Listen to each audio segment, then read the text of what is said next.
good work tips, facia and soffit on timber. A couple of good facts to think about. If you've got timber which is curved in that direction, you'll see the end grain. And what you tend to find is that you're going to get a cut. So if you can get timber at the stack that has lines all in one direction, yes, it will shrink and expand, but it won't cut. So if you have got timber that is likely to cut, try and do it that they're both cut together, because otherwise one will cut inwards, other side cut outwards. If you do both the same. Also, I design a finial to go over the front, so I've just illustrated one there. I will design one to go over the front.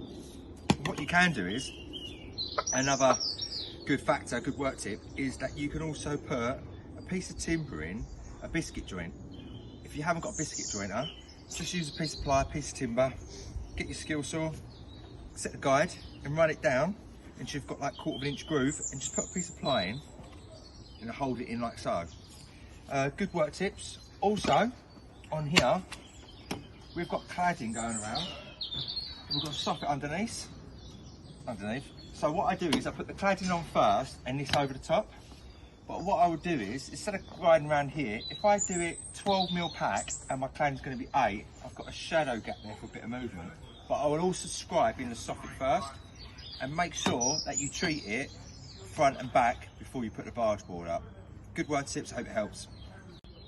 Little log holder, a few things to think about. Cladding working in the centre, symmetrical working out, all the gaps 3mm, and we do the same all the way around, so there's a shadow gap, so it all looks within reason.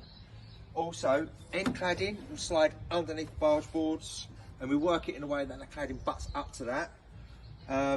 Finial at the top, in case there's any shrinkages. Make sure that the barge is slightly lower than the soffit. Decking, run this way. We put a piece on the front to hide the end grain, and it's easy to sweep out. Mite the end, curve the edges, just little things to think about, take the edge off it. Good little word tips, I hope it helps.